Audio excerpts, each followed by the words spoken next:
고속도로에서 운전을 하다 보면 보통 120에서 130km 혹은 그 이상으로 달리다가 속도 단속 구간이 나오면 규정 속도로 속도를 줄이고 그 지점을 통과하면 다시 속도를 높이는 운전자들이 많습니다. 많은 정도가 아니라 거의 대부분 운전자들이 그런다고 해도 과언이 아니죠. 이런 걸 캥거루 운전이라고 하는데요. 일정한 속도로 달리는 것이 가장 안전한데 이렇게 속도를 늘렸다 줄였다 하는 건 사고를 유발할 가능성이 높습니다. 하지만 캥거루 운전을 할 수밖에 없는 현실적인 문제에 대한 반론도 만만치 않은데요. 캥거루 운전의 위험성과 다양한 의견을 ABC 타이어에서 정리해보았습니다.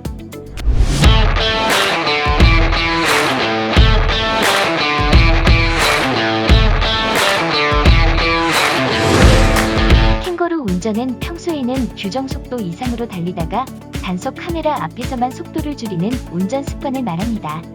이러한 모습이 마치 멀리 뛰고 쉬고 멀리 뛰고 쉬는 캥거루를 닮았다고 해서 붙여진 이름입니다. 캥거루 운전을 하는 가장 큰 원인은 의외로 자동차 및 타이어 기술의 발전과 관계가 깊습니다. 현재 우리나라에서 정한 고속도로의 제한 속도는 과거 70에서 80년대 대부분 정해진 건데요.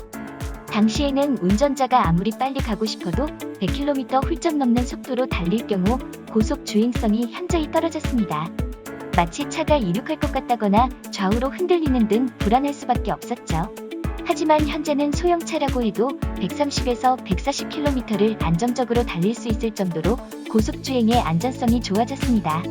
또한 타이어의 접지력 역시 발전하여 고속에서도 안정적으로 코너링이 가능해졌고요.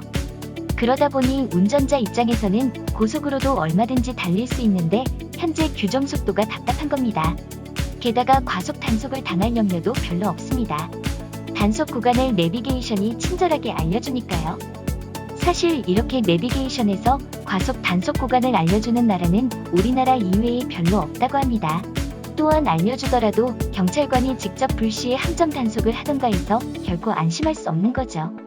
결국 고속도로에 차가 별로 없는데도 100에서 110km로 정속 주행을 하면 오히려 답답하게 운전하는 사람 취급을 당하기도 합니다.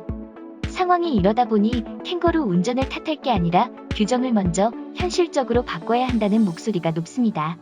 문제는 이러한 캥거루 운전이 사고 발생률을 높인다는 데 있습니다. 아무리 단속 카메라가 있다고 해도 고속으로 달리던 앞차가 속도를 갑자기 30에서 40km가량 줄여버리면 따라오던 뒤 차가 미처 대비를 하지 못하고 후방 추돌 사고가 나는 거죠. 물론 안전거리를 어느 정도 확보하는 것이 기본이지만 뒷차 입장에서도 억울한 측면이 있습니다.